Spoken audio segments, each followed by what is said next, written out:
It is a great day to be alive in Pittsburgh, PA. Good morning, friends, Yinzers, countrymen. Welcome into what is unofficially, because I didn't do a good job of keeping count accurately when we first started. But I think we're right around we'll call this episode number 100 of Kaboly+Mack. I don't have anything to celebrate for that. Obviously, Kaboom went out and got an old plastic Steelers helmet that he's displaying on the bar behind him. I mean, getting. What is that? I was 4 years old, brother. What is that lid? What? That is not 4 years old. I got it when I was 4, I said. Oh, Jesus. I was going to say. I got the whole uniform. I should have put it on. I was always disappointed when I was a kid and you'd go in the Sears catalog, the Sears wish book right around Christmas time to circle what you wanted. Old man story time here. And they would never have Steelers Hutch uniforms, the Hutch kid size uniforms that you could get with the fake helmet and the fake pads and everything. Never had Steeler ones because in the mid 80s, the Steelers sucked. So you had to choose. I always went with Joe Montana. That was the one. Oh, because he was from Pittsburgh. Because he was from here, and my mom was like super Catholic. So like he played for Notre Dame, so you had to like him. He played for Notre Dame and he was from here. So you had to like Joe Montana. And the 49ers were good, so that helped. But I they didn't even have any Steeler options in the old Sears catalog that you could choose from. It was always disappointing. Well, I did when I had it, and there it is. And I got the shirt and the pants upstairs, and I got the hiccups right now. But I got. What was the shirt? What was the jersey that came with it? That's a big story to do with that. I'm a big Franco Harris fan. It's going to sound like your audio is going out, but it's just me belching underneath my awesome breath. I told you we should have waited, but you don't want to listen. We told people 10:30. Yeah. So I wanted the Franco Harris. So for Christmas, I wanted the black Franco Harris one. Right. For Christmas. As opposed to the Italian Franco Harris one? Black jersey. I got the white Terry Bradshaw jersey. Were you disappointed? I cried my eyes out. I was so mad. So I end up getting the Franco Harris jersey returned and whatever. So you returned the Bradshaw? Yes. No, I just got the different one, and it turned out to be a white Franco Harris. Okay, nothing wrong with that. This is going to be awful. It's going to be awful. I'm telling you, I got the hiccups. And I was upset about that, so I finally got the black Franco jersey. And not the Italian one. No. And yellow pants that look like mustard yellow. It looks like the throwbacks. All right, quick. Just go do your stuff so I can get rid of these damn hiccups. And that's the old plastic helmet that goes with it. Did you rip the face really a hard plastic helmet. I used to beat it against the round because I thought it was cool if it had like scrape marks on it. Yeah. And I noticed the face mask had broke. The old Terry Bradshaw 1971 single bar. Yeah, it's actually a double bar. Wow. Okay. But I got to get rid of those hiccups. That wouldn't have protected your head or your face from absolutely anything at all. Welcome into Kaboly+Mack. As I mentioned, we got all kinds of great stuff going on for those of you that support the show. We're going to get into the football talk in just a second, but I want to handle the business real quick. First of all the clips that we put out this week, and you guys follow Kaboly+Mack on social media. You turn your camera off. So because I got to hold my breath. Hold on. No, I want to watch that. You refuse to turn the camera back on while you hold your breath. Is it any better now? Probably not. Okay. So we'll post it on Kaboly+Mack on Twitter, X. But if you retweet those posts that we tell you to and make sure you're following the Kaboly+Mack account on Twitter, you'll be in the running to win a free ticket to First and Goal Sports in-store signing with Marc-Andre Fleury, the Flower Kaboom, next Saturday, September 20th. So keep an eye out for those. We only had I want to say maybe 50 people retweet the first couple of videos. You have a better chance than. Yeah, so get in on it. Again, you're lost. Follow the Kaboly+Mack feed on Twitter. When you see us tell you to retweet one of the clips from this week's shows, retweet it. Make sure you're following. You'll be in the running for that free ticket to the Marc-Andre Fleury in-store signing at First and Goal Collectibles next Saturday, September 20th. You've still got a chance. If you're one of the first 500 Instagram followers, we got an account there too to win that $100 Yoli's Cucina and Craft House gift certificate. We're giving too much shit away around here. Plus, we're a little less than 300 YouTube subscribers away from giving someone the option of winning an autographed Will Howard Steelers helmet, Will Howard, or an autographed Stone Cold Steve Austin black leather vest. So, and we may have another giveaway next week, Kaboom. What's that? Well, I'll say this. I had to stop up Pool City the other day to get the stuff.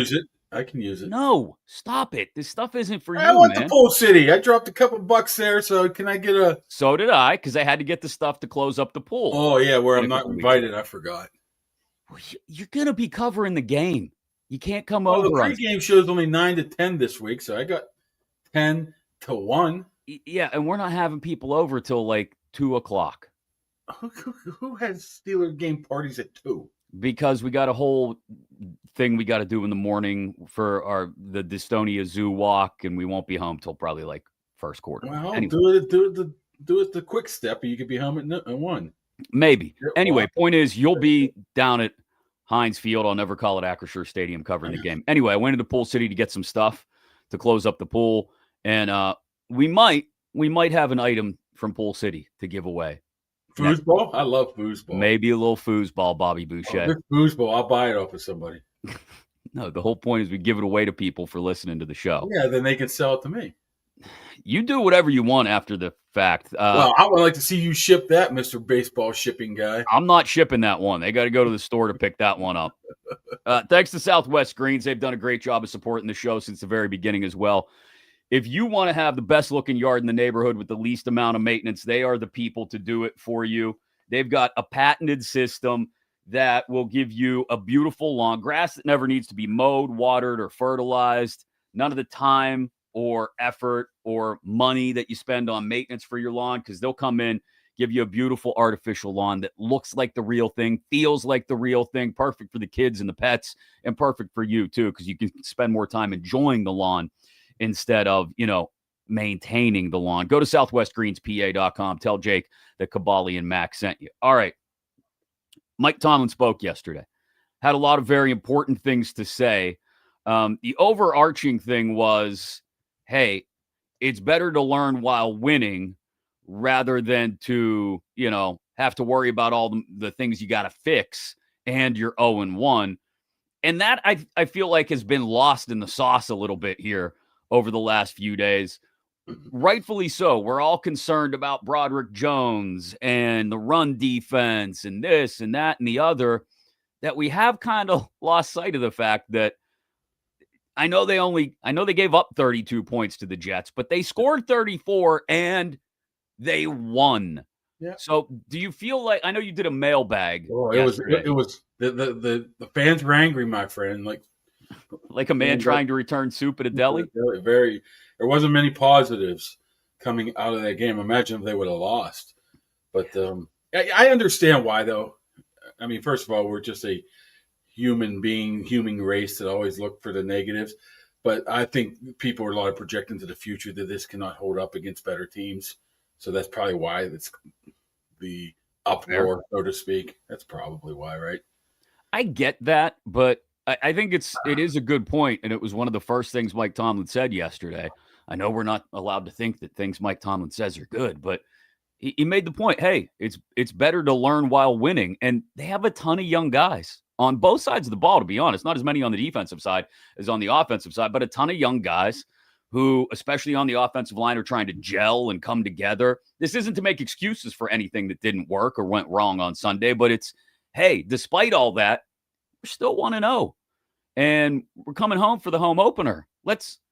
I feel like there isn't enough enthusiasm after that week 1 win because it was an ugly win over the Jets. Yeah, it's the fact that they play the Jets. They needed a 60-yard field goal. Right.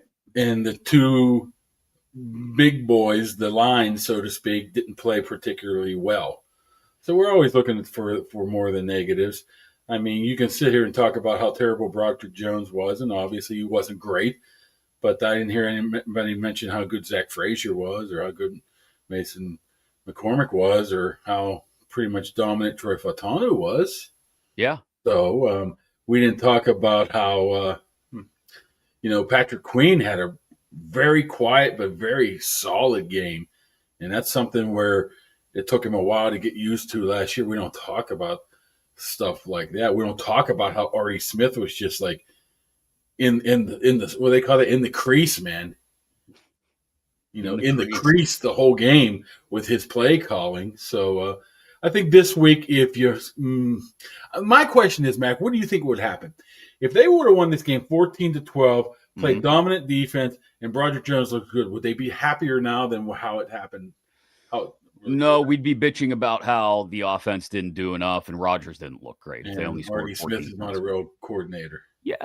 I mean, Mike Tomlin hasn't won a game in short of winning the opener 35-0, like there were going to be things to talk about, right? Because there always are after week one. And now it's about finding ways to fix what went wrong in week one. But I just want people to remember that it could definitely be worse. You could be 0-1 like the Browns and be the Browns.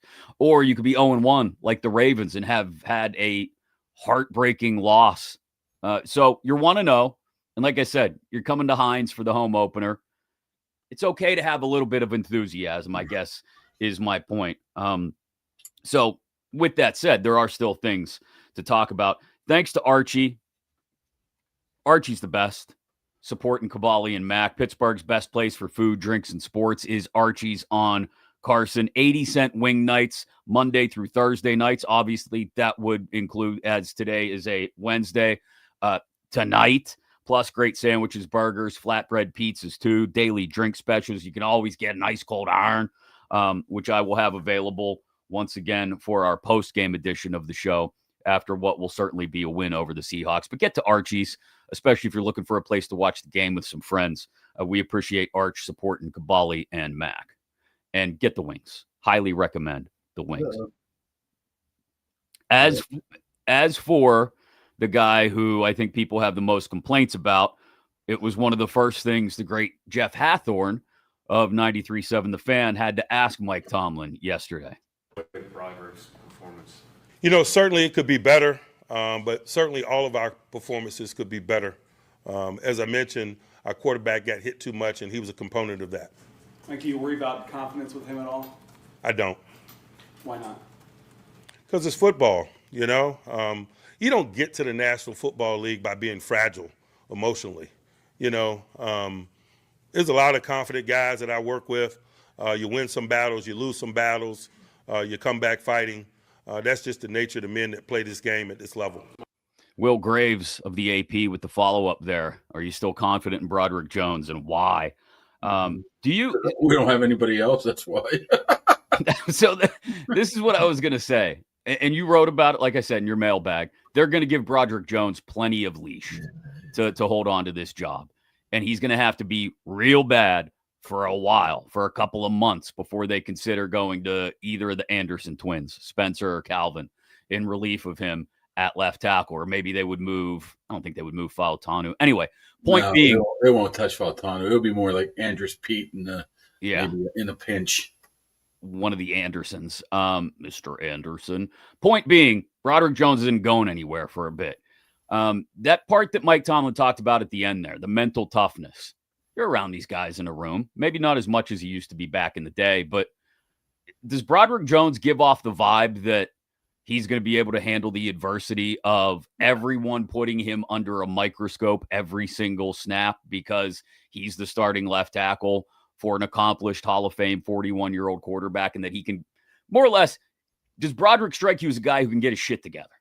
Well, I think if you just talk to him, see him, I don't think that's an issue whatsoever. I don't think he will be sitting there really down in the dumps or anything to that fact. He's just totally opposite. He's a guy that has really an outgoing personality, likes to have fun, likes to interact with players.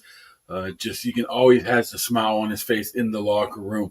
The question with him is, can he get his shit together on the field? I think it's separate of him being able to handle the criticism. He comes across as a guy that just doesn't bother. Some people it bothers. Like we say, Cam Hayward uses that stuff as motivation. Broderick Jones probably just doesn't care, doesn't look, and it doesn't bother him. But the problem is something is just not clicking of what he needs to be at in year 3 right now. I don't think it's switching left or right or anything like that. He just has to be able to click. And what's concerning to me was not the first sack. The first sack might not have been his fault. I understand what happened. The second sack, he just got overpowered by a smaller guy. Mm-hmm. You just can't do that. I mean, you cannot get bull rushed by a 250-pound edge rusher when you're pushing 3 bills. And I mean embarrassed pushback. Those things just can't happen. He's a lot smaller, but he's a lot quicker. The good thing for him is there is no option, so he's going to get every chance he can get. I mean, that's the good thing for him. I don't know how great it is for the Steelers' offensive line if he continues to struggle. And I guess my worry is, like, that's great that he's got everything in perspective off the field and that back to. But I don't know if he has that mean streak. That's what I mean. Like, can he doesn't have that Mason McCormick. Mason McCormick, nicest guy in the world in that locker room. He crossed that white line, he turns into a maniac. And I don't know if Broderick has that. That's my worry, that he's not able to flip that switch on Sundays, and that it might be a great personality for a human being, right? Like, fun to be around, good dude.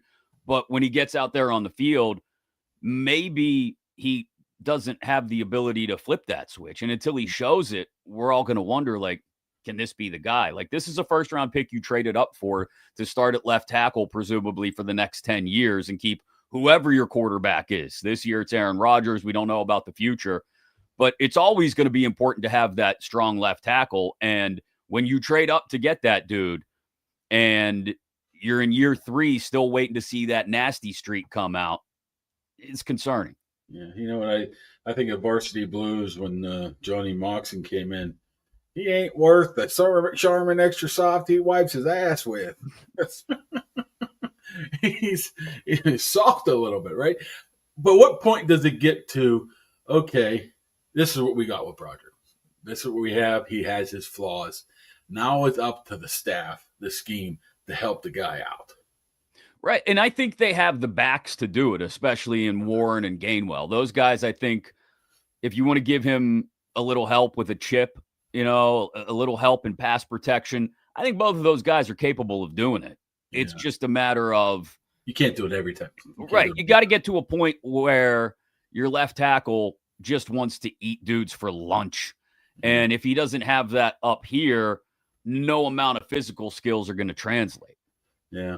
And that is the difficult part with him, I think. It's just maybe the physicality. Still a very, very young guy, but I mean, but you made an important observation this offseason when we were talking about another Georgia guy, one of Broderick Jones' Bulldog teammates, Darnell Washington.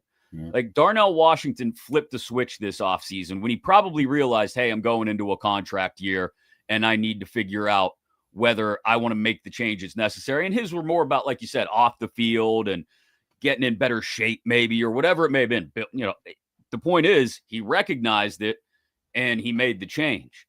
If Broderick Jones doesn't recognize that he needs to make that change, then it's never going to happen. Yeah, I think he recognizes it. It's just something maybe not in your DNA, right? Yeah, I don't know. Does somebody need to insult his mama before the game? Like, what do we need to do? I mean, sometimes you're just not a prick. I don't know. Maybe you made it this far on your athletic ability, being just so much powerful, stronger, bigger than everybody else.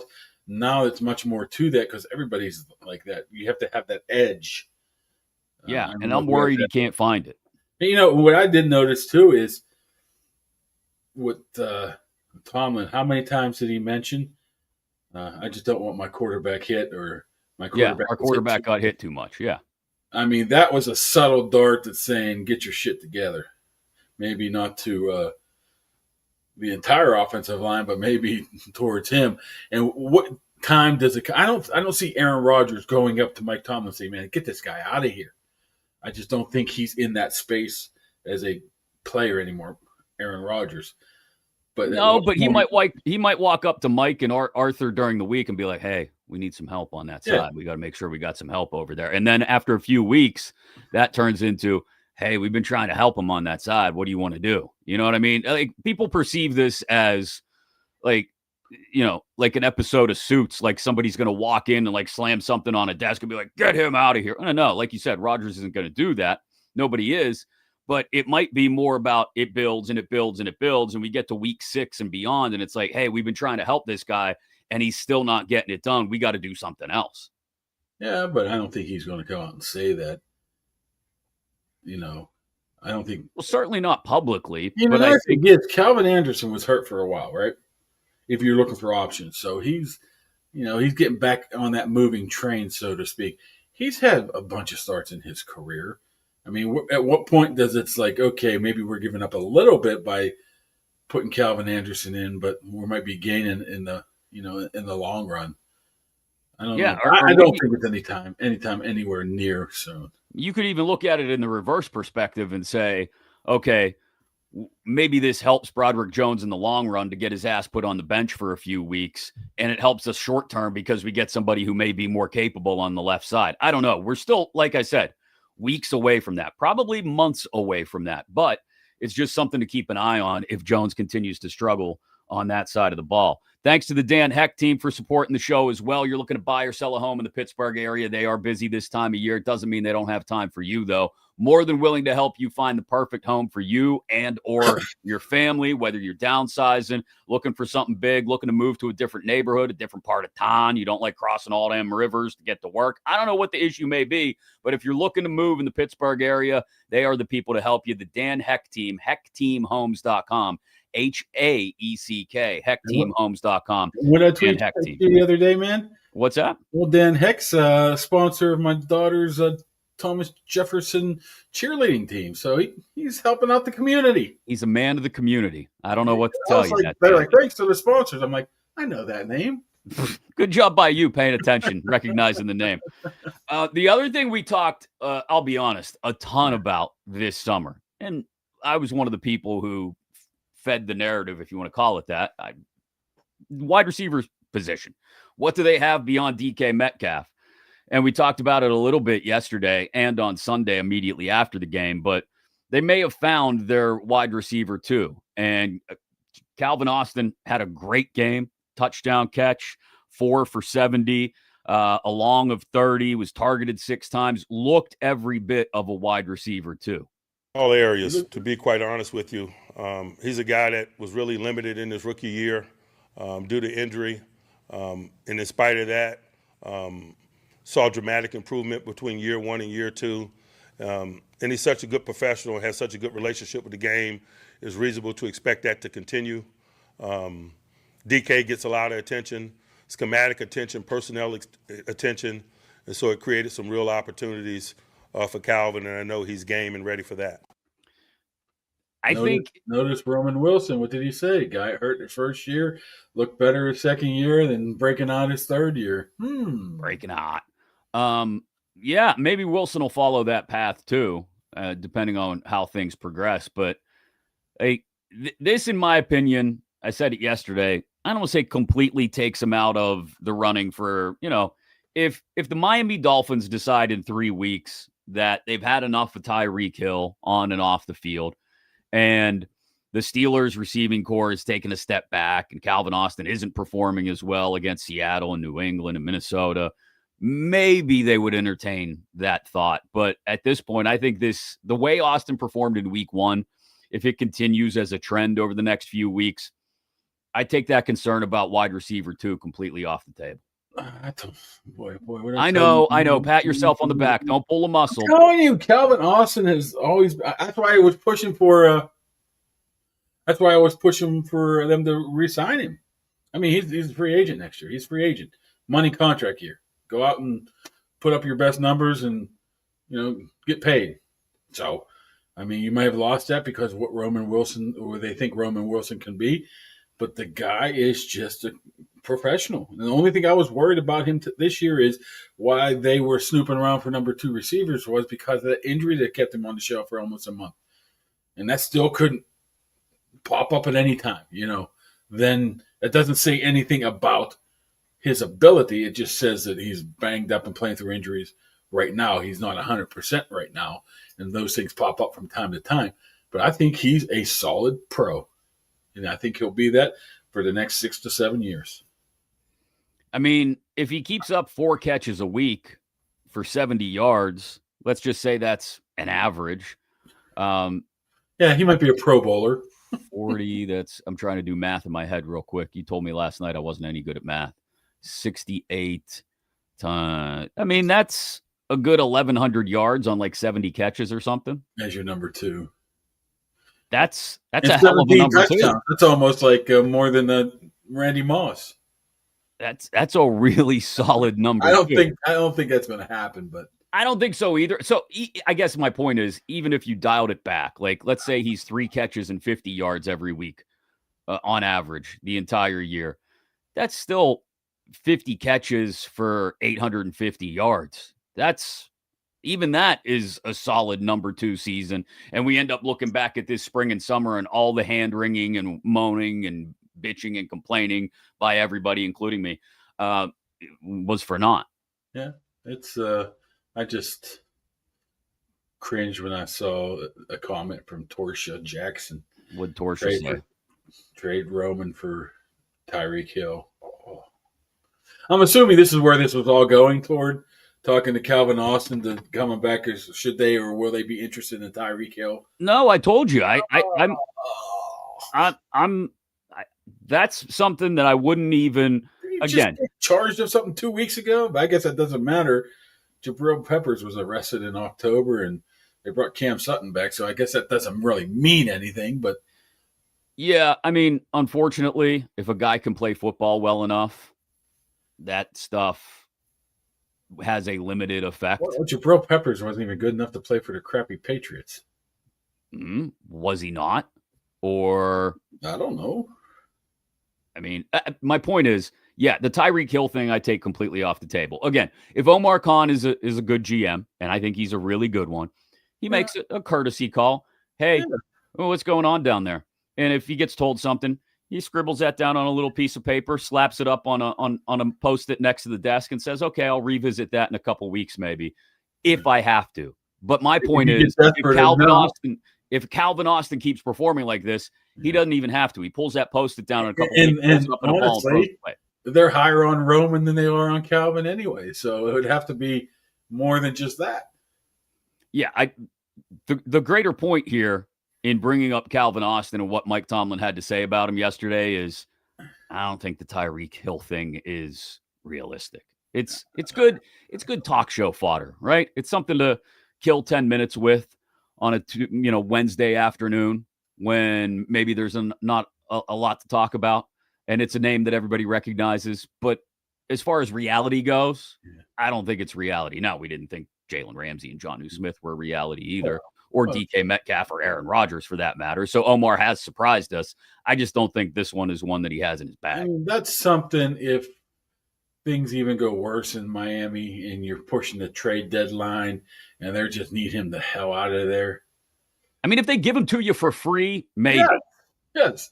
Or, the equivalency of free, $1 million a year, whatever you're going to do. If they give them to you for a bag of old footballs, maybe you think about it. But if you're playing well at that point, do you want to mess up chemistry? I mean, I'm being a hypocrite right now because I say, make your own decision on the guy. Don't go with what you believe, what you've heard. So maybe Tyreek Hill, it wouldn't be. Well, look, and chemistry has a limited amount. It's not 100% of the conversation either. Like sometimes you go out and you just add a player because it makes your roster better. If you simply went on chemistry and what people said about people off the field, nobody would like. Maybe they don't trade for Jalen Ramsey. Jalen Ramsey. You're right. I know. Say it again. Yeah, very, very, very few. According to your picks this past week, you weren't right very much. You were 2 games better than me. Cool your jets. Thanks to the family. By 17, that would make me, 34 games better than you? Relax. It's 1 week. RELAX. Thanks to the family at Higgins Professional Painting and Wall Coverings for supporting the show as well. They've been doing it for 4 decades. From Don, the president and founder, and the family who is always out there getting it done for people that just want to make their homes look better. Whether it's interior, exterior, they could do commercial and industrial painting as well, drywall repair. They make everything look brand new, especially if you're someone like Kaboly and I who's got kids who've maybe destroyed things over the years, because kids do that, whether they mean to or not. You want to get things fixed up, get them looking good as new again. They're the people to come on in and get your home looking brand new again, boosting everything from the interior to the exterior, all that curb appeal stuff they talk about. If you're ready to discuss your project with Higgins Professional Painting and get a free estimate, get in touch with them, 412-344-0480, or just go to higginsprofessional.com. We appreciate them supporting Kaboly and Mack. You got a little of that, lime green paint on your wall back up behind you, huh? It's not lime green. What are you It talking looks like about? it from here. What is it? It's not lime green. It's like a very light, cool, not mint, but like a very light, cool. Mint and lime green's different. It's almost like a light grass color. Yeah, mine's like the basic contractor paint that they put on when they build the house. Terrible. Look at it and get stains on it. They're like, oh, just paint over it. Like, paint over a dirt mark? What are you talking about? I got too much stuff on the walls in here to worry about what color the wall is anyway. I think it's just fine. Thank you very much. You're sitting in the laundry room. I'm not sitting in the laundry room. The laundry room's behind that wall, actually. Anyway, speaking of trading Tyreek Hill for a bag of balls, you had to be the guy. You wanted to try and goad Mike Tomlin into saying funny things. I'm just looking for a story for later in the week. Yeah, trying to goad him into Broderick Jones sucks. Trying to goad him into talking about balls. What was the thought process behind the competition committee allowing the kickers to process or manipulate the kicking ball? The kicking ball. Beforehand, and do you think that will help or has helped the balls? I have zero idea, to be quite honest with you. I'm certainly not a kicking specialist. I'm certainly not a ball treatment specialist. I leave that between Boz and our equipment personnel. I'm aware of the rule that you mentioned, but I've been in this league long enough that I've seen it evolve and come back. When I first got into the league, the guys used to handle and treat the balls and so forth, and then we kind of moved away from it, and now we've kind of moved back to it. And I think that's with a lot of discussions in the National Football League, having been in the league a long time. Things happen in cycles. Things happen in cycles, Kaboom. Stop asking Mike Tomlin about how balls get manipulated. I said kicking balls, which is totally correct. You guys are lying to me. He's the one that says he's not a ball expert. He said he wasn't a ball treatment expert. So here's the point of this whole thing is, if you all don't know right now, go ahead, give him the rundown. Explain it. They changed the rule. They changed the rule. This year, it's a 26-year-old rule. They used to have the K-ball, the old great K-ball just for the kicker. Mm-hmm. Right before the game, they'd pull it out of the plastic and say, kick it. The thing would be hard as a rock outside. And it's, obviously harder, slippy. It's harder to kick. This year, they're like, hey, you know what? I think they gave them like a half hour to manipulate the balls before the game, and that was it. Now, the guys can manipulate the balls anytime they want and pick out a handful of balls and bring them to the refs and say, we want to use these balls to kick. Broken in, already mudded down, or whatever they have to do, that then makes the ball simpler, easier to kick. And that's why you're seeing more 50, 57, 60-plus yard field goals based off of Boswell kicking a 57 and a 60-yarder.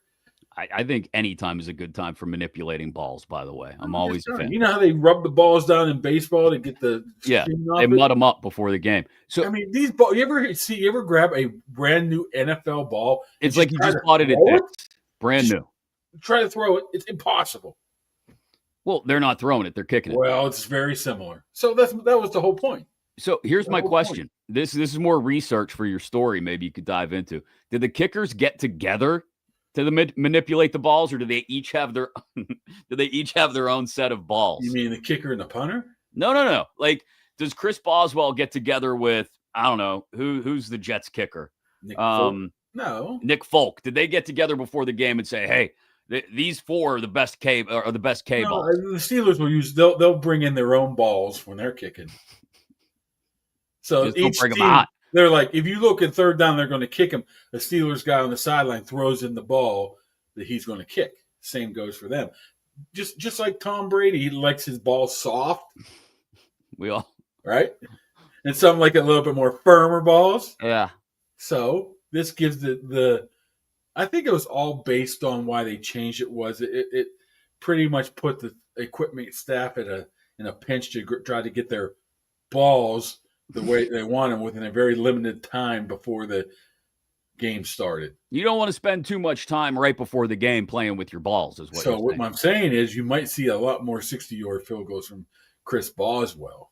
So interesting. Like I looked up the numbers. In the last 20 years, only 30% of 60-yard field goal attempts have been made. That number is basically on par for what we saw last year as well. Last year specifically, 14 60 or longer field goal attempts. Only 4 of them were made. But I think everyone's reacting to Boz's kick, not just because it effectively won the game, but because he had the 57-yarder as well. And that thing cleared the crossbar by another good 8 to 10 yards. That I think we're all wondering now, like, what is Boswell's legitimate field goal range? Like, this could really, honestly, this is not me making any more jokes about balls, but this could affect the way you game plan, or at least once you get into the game, how you decide strategy based on the fact if your kicker can drill 60-yarders regularly. I'm not saying you don't try to progress a little closer into field goal range, more of a sure shot. But like you tweeted it on Sunday afternoon, when they were at that point they were at on the field, you were like, hey, just set up for the field goal now.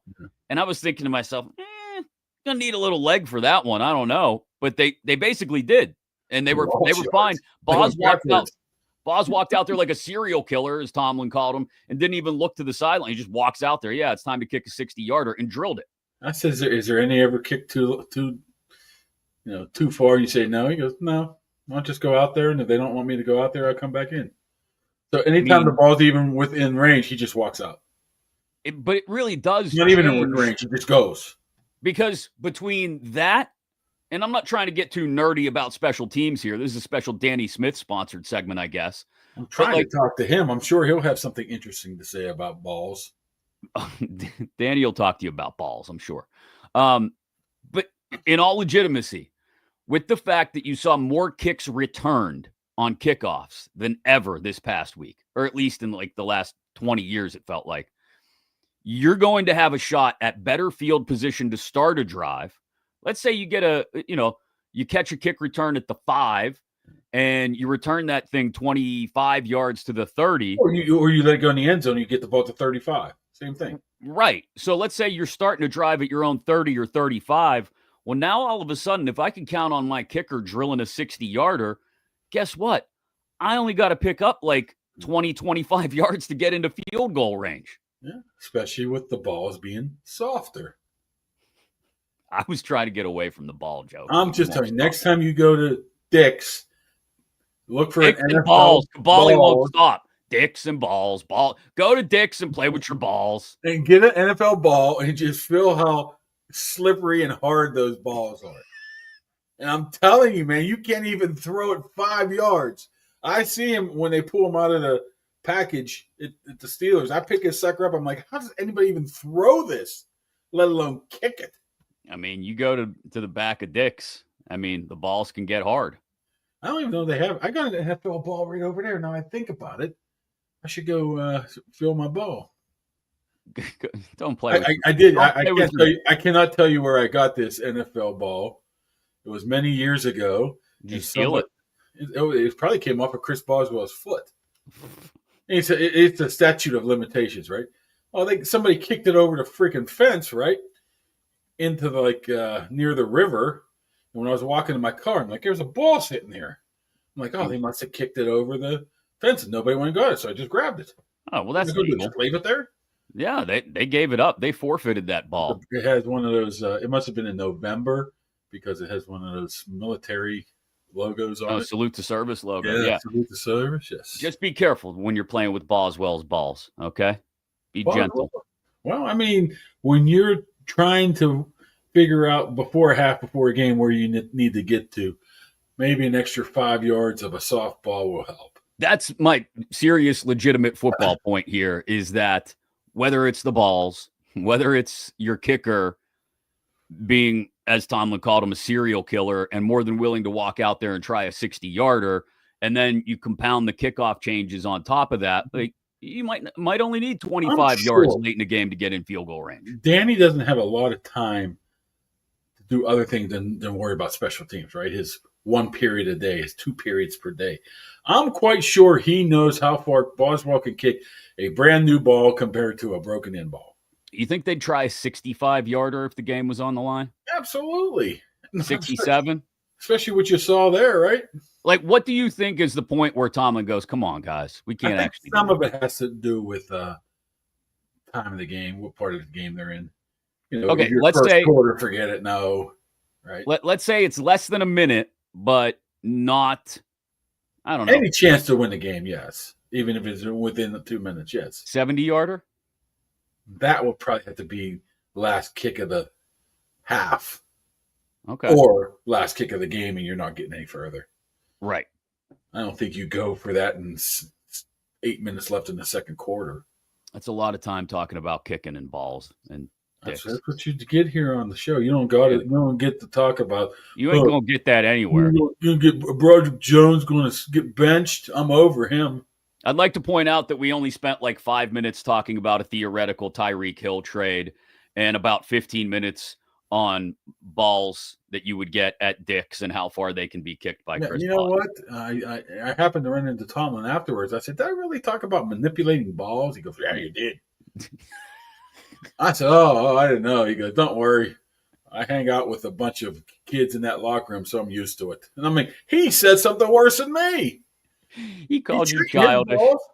That tells me that he's paying attention. He knows what Kaboom is all about. He knew you'd be the one to ask the potentially childish question. Well, you know what? Hathorne jumped in, and then we have to, nobody allows follow-ups. And Benzie asks his 164 questions because he's sitting on his lap. You can get what you. By the time he comes around to you, you're in the back of the room. I don't have to talk about, cover 2 man under all the time. You just wanted to ask the man about the balls. I got it. Look. Third due, first in. We got to appreciate them supporting the show as well. Firefighter and first responder podcast. Keith and Gino do a great job of bringing guests in to talk about all kinds of different stories from that walk of life. And for better or worse, we are coming up. You mentioned it the other day, Mark. We are coming up tomorrow on the 24th anniversary of 9/11, which means if you've got a firefighter or first responder who was around for those events and remembers what it was like on that day. And Keith and Gino have talked about it some on their show. They've had some guests on as well to talk about it. It's worth spending some time remembering. Go check out Third Due, First In on YouTube and all your social media. Just some enlightening stories, I guess, is the best way to put it from that walk of life. We appreciate them supporting the show as well. What are you squinting at? That you I can't see. It's so small here. Hold on. Come on. Get it together. Oh, you can, go ahead. I got to find it first. What are you trying to find, at least, so I know? I got it right here. It's tough because you can't make it. Oh, geez. This isn't good. What? Placed on injured reserve, Steelers, Malik Harrison and Skylar Thompson. Skylar Thompson on injured reserve? Steelers have signed Jabril Peppers and promote James Pierre. They signed Logan Woodside, placed Malik Harrison and Skylar Thompson on IR. Skylar Thompson? What the hell happened to him? He got hurt last week, right before the game, a couple days before. You remember he was going to be questionable if he could even be the number 3. To be honest, didn't pay attention to it. So Woodside's going to the practice squad. Pierre's going to the active. Prepper going to the active. And Harrison off. Harrison messed up his knee, I think, pretty good. So good thing about that is Deshaun Elliott's not has found his way on the IR. And I saw him yesterday and, I'm like, hey, how's the leg? Oh, I'm good. Of course he's going to say he's good. Let's really see. But he had no brace on. He had no crutches. He actually parked in the far end of the parking lot, and he looked like he was walking fine.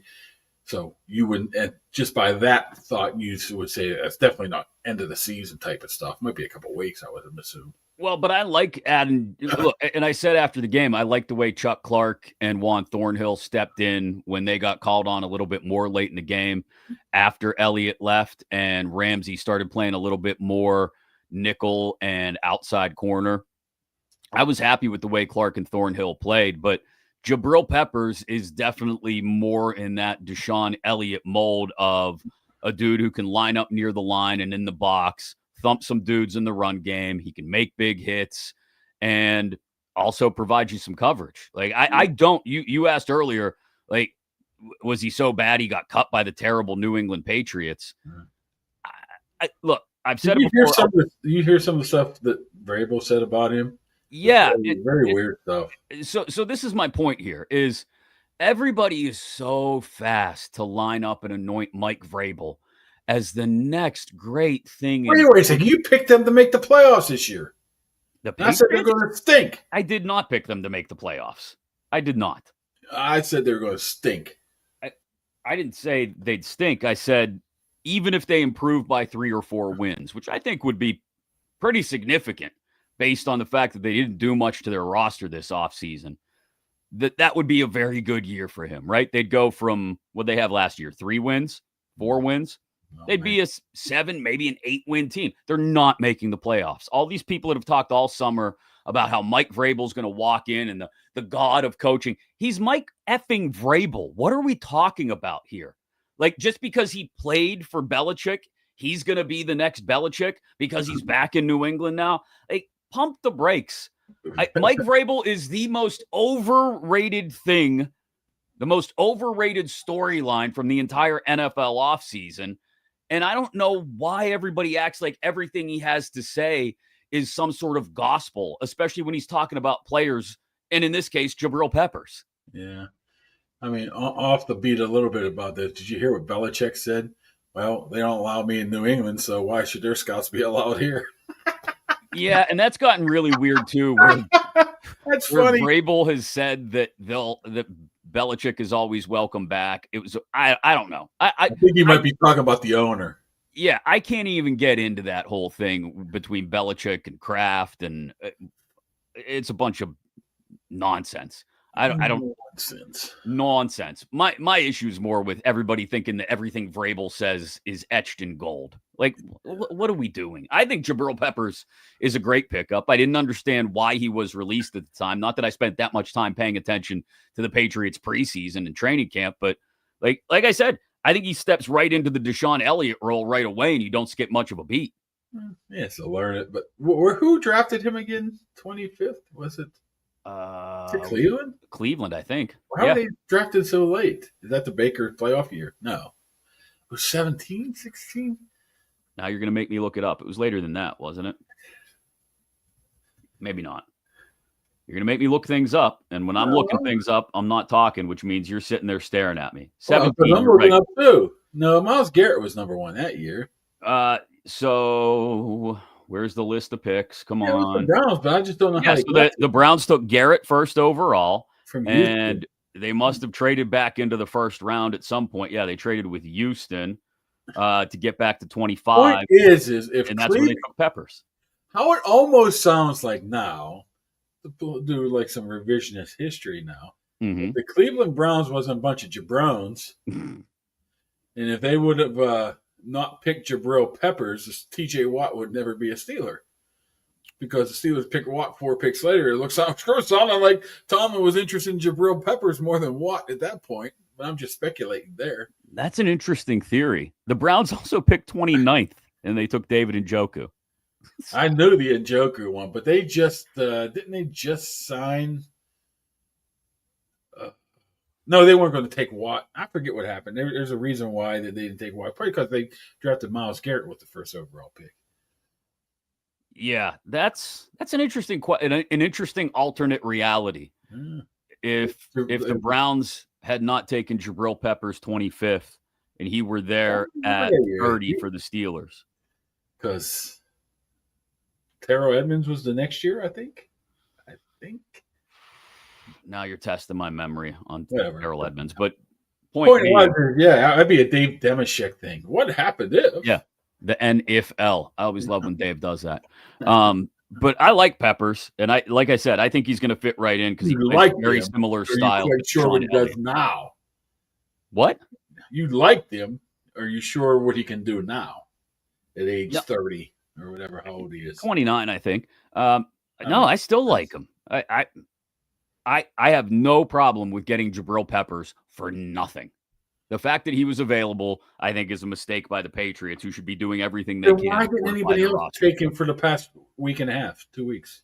Well, didn't you explain the whole thing? If you're rostered for week 1 as a vested veteran, you accumulate. Yeah, so no, I mean, yeah, you don't have to pay him guaranteed money, but if he's that good, who cares? Unless it did get to that point with a lot of teams, and he's saying, okay, DeShon Elliott's out, I can play. Right. And Tomlin admitted yesterday that signing Peppers was a reaction to the Elliott injury. So it's entirely likely they had an eye on Peppers and they kind of liked him, but they were like, I mean, we got DeShon, we got Clark, we got Thornhill. We don't have room for another safety. Peppers, that original Mark Barron, like, so for a lack of better comparison, where they thought he could play everywhere. That's why they liked him so much coming out of Michigan. He could play linebacker. He could play safety. He could be that rover type of guy. Yeah, and I still think he can do that. Corner. I don't know if he'll be out there playing corner. No, I'm saying when he came out of Michigan. He was Charles. Yeah, when he came out of Michigan, he could do a little bit of everything. I don't know so much about outside corner and stuff, but you could trust him to play up in the box like an extra linebacker or to go drop back and play center field and do anything and everything in between. And if he can still do that at 75% of what he was when he came out, then that's, I think, a capable replacement for DeShon Elliott. You know what? One back thing to Broderick Jones right now. Mm-hmm. And the left tackle. Left tackle is very visible to everybody. The guy can make 64 good plays and 2 shitty ones. Mm-hmm. And what is that? That's like a math problem. That's probably an A to an A plus. But you see it as a terrible game. Well, I'm saying those guys are putting under heavy scrutiny, man. If you make up one, you could have the perfect game in the world, and you screw up once in a bad time, you look like crap. And that's the life of an offensive lineman, man.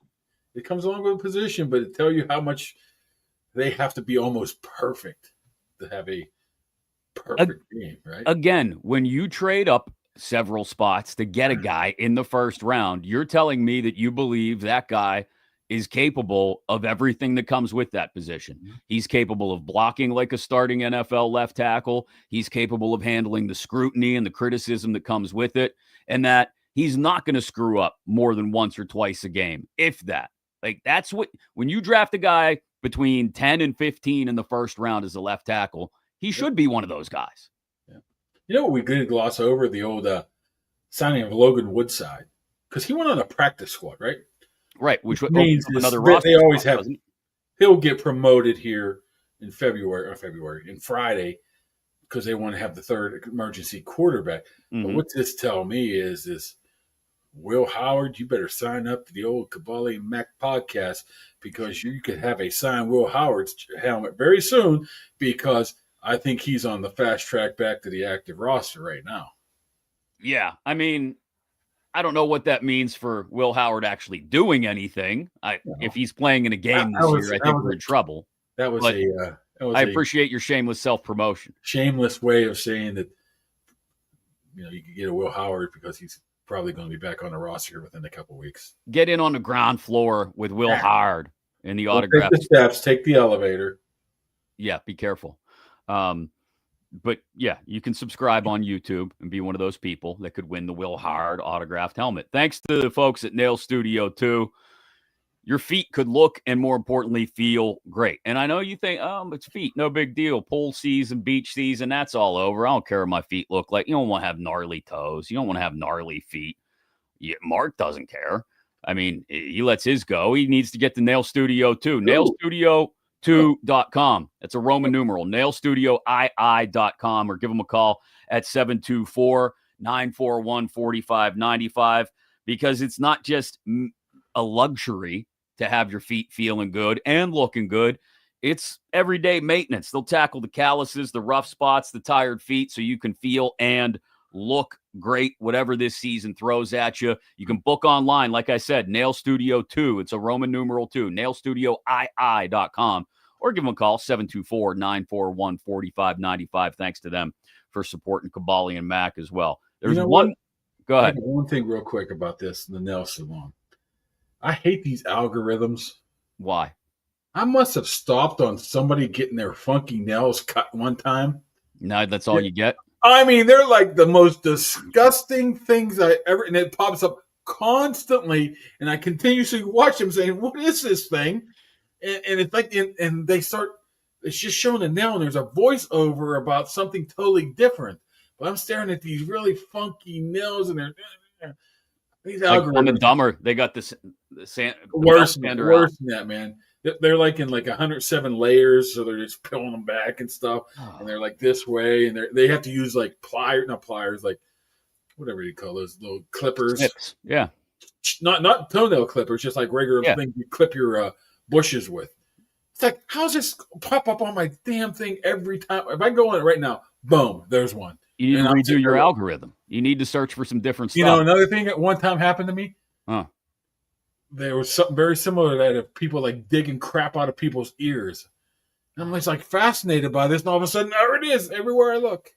Search some football videos, or I do that too, but sometimes you get caught in this algorithm that you can't. Then I go look and I see it. I'm like, oh, don't stop, go. You know, I say that to myself. You have to yell at yourself not to look at gnarly foot videos. An algorithm block. Can we have one of those? I don't know how you do that. I want to see everything. I just don't want to see 175 toenail cut. And I feel sorry for those people at nail studios too if they have to deal with that. I'm sure they can and have. Yeah, they can. If you got gnarly feet, they'll take care of you. They'll make them look good. Oh, these are more than gnarly. Check it out. No, I'm good. I'm not screwing up my algorithm too. One more clip from Tomlin's press conference yesterday that I wanted to play because it's something. It feels like we're all worried about it, but we just haven't talked about it in the last couple of days as far as how you can fix it. We all know there's a problem with the run defense.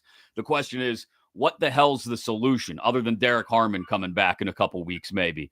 And he was asked specifically about Y.A. Black by old Ray Fittipaldo.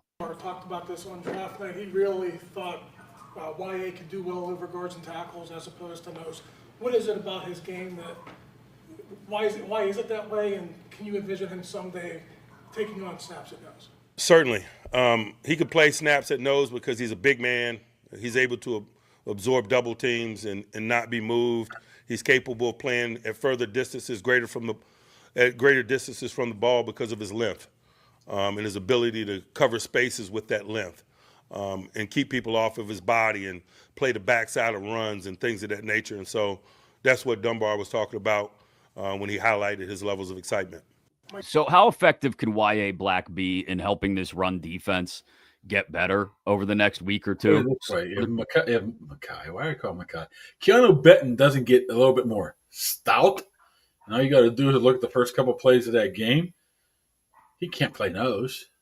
I mean, you have to do something. One thing you can guarantee about Y.A. Black is nobody's going to be pushing him 9 yards down the field like the first play of the game. No. And that's why, I know he's a 5th-round pick, and people probably hesitate to plug a 5th-round pick in there right away.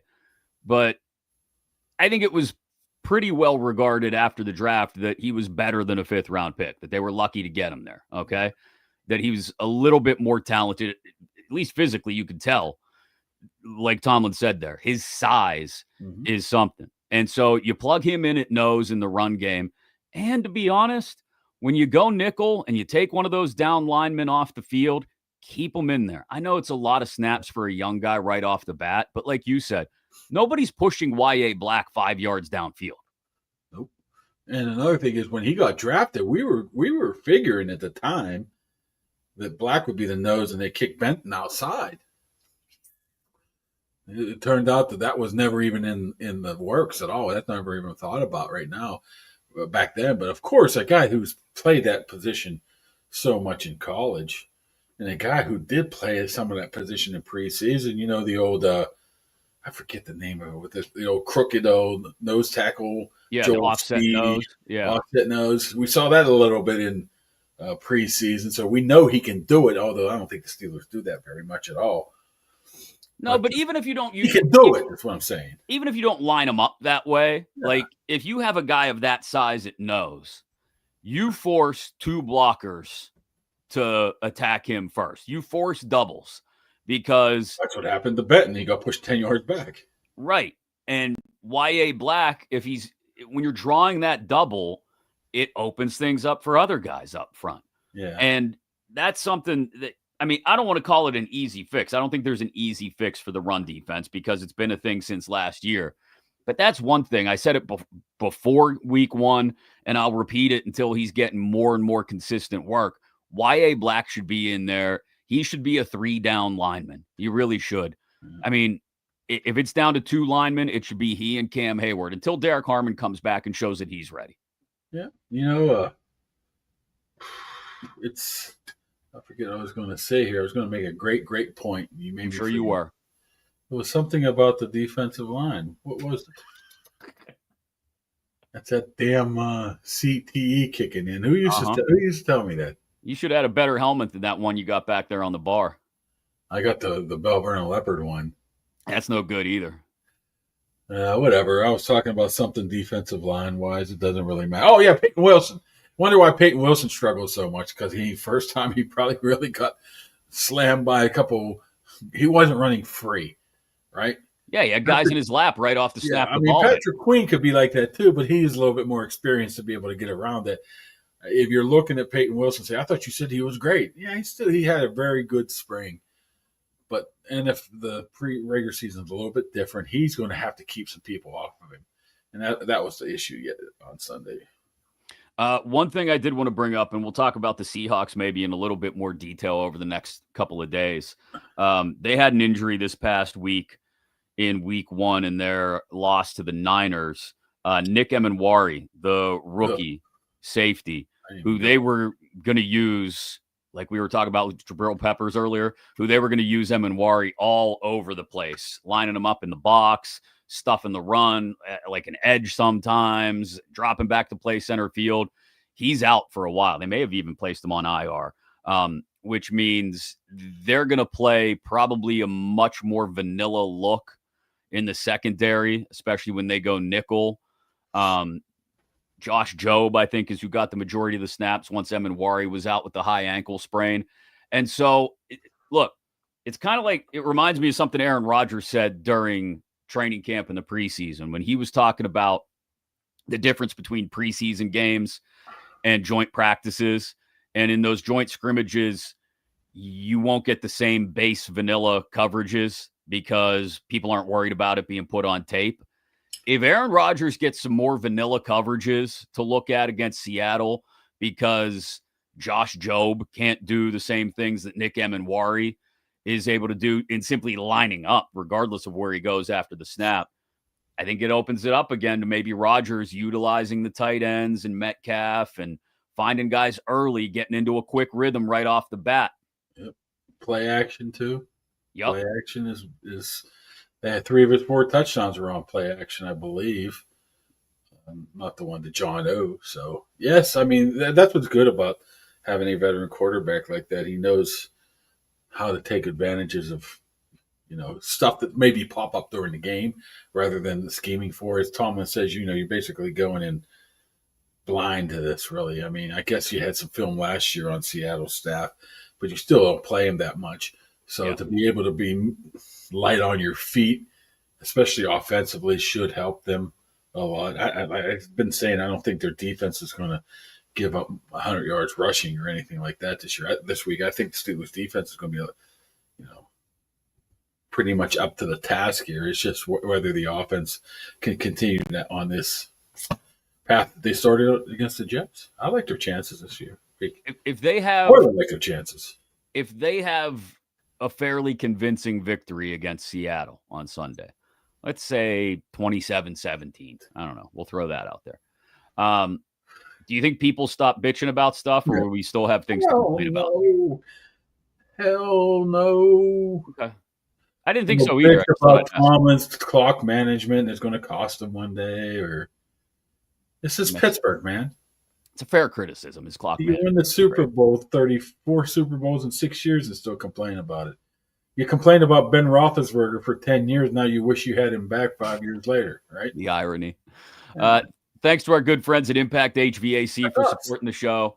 You want to get your furnace checked out before it gets chilly out there, by all means, you can message them on Facebook at Impact HVAC PGH, or just give them a call. 412-297-1852. Going to be warm this weekend. Maybe you fire the AC back up and it sounds weird or it's not doing what you want it to do. They'll check that out as well. Tell you if it's just a maintenance issue, repair, replacement. They do it all.